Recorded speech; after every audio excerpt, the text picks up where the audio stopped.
What can we learn then about from this passage, Isaiah 53, I should say, about the gospel and the message of the prophets also?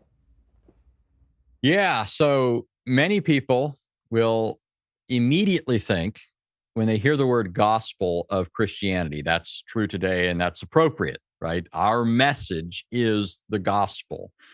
But when you look at certain scholarly works, you'll sometimes hear people say that this term was actually current in first century Israel and the broader Roman world.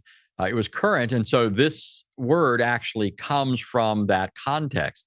Now, there is a sense in which this is true. The term was used in the known world at that time in the Roman Empire. The Greek term euangelion, which we usually say we pronounce as evangel. That's why Christians who believe the gospel are called evangelicals, for example. We believe the evangel, the gospel.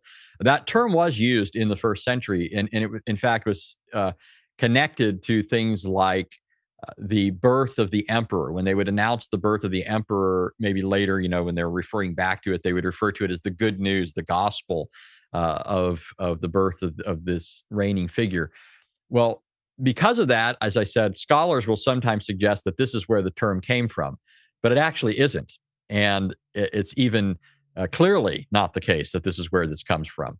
The word gospel actually comes from the prophet Isaiah and other Old Testament prophets, and the way that the Jews rendered this into Greek several centuries before the coming of our Lord, right? Remember, I said that Isaiah 52 and 53, the prophecy, is part of a larger section that begins back in chapter 40 and extends all the way up to chapter 66. This new Exodus section, as we've called it. But I want you to note a couple of passages that are found in this section. And these are just a few of them, or a couple of them, and there's others.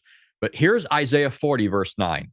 The prophet says, "Get yourself up on a high mountain, O Zion, bearer of good news. Lift up your voice mightily, O Jerusalem, bearer of good news. Lift it up, do not fear. Say to the cities of Judah, here is your God." Now, don't miss the message there, by the way. The message is, here is your God. So somehow there's this message of good news that centers on the arrival or the coming of God. But the operative term here is good news. It's used twice in Isaiah 40, verse 9. That's the Hebrew word basar. And when it was translated into Greek, it uses the word for gospel, right? It could legitimately be translated bearer of the gospel. I mean, it's a verb here, and so it's referring to the action of bearing the good news. But that's the idea that this Yep. comes from. And the Arabic word is bishara, which is Uh, that's the word for good news. Yeah. yeah, and so I mean, here's another text. This is from Isaiah 52. It says, "How lovely on the mountains are the feet of him who brings good news, who brings the gospel, who announces peace." Remember, hearken back to the previous episode where this one will be our peace. He will establish peace by his death.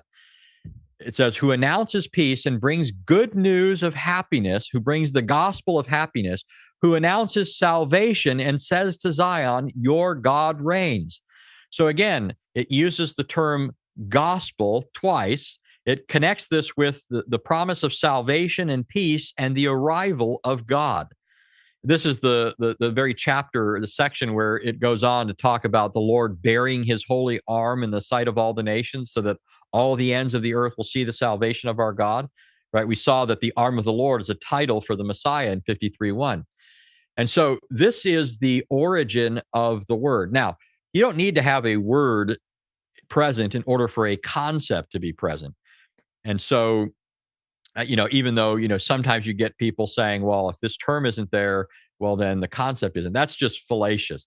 But the term is used sometimes in other prophets. For example, Nahum 1:15 uses the term. But again, it's more important that the concept can be found elsewhere.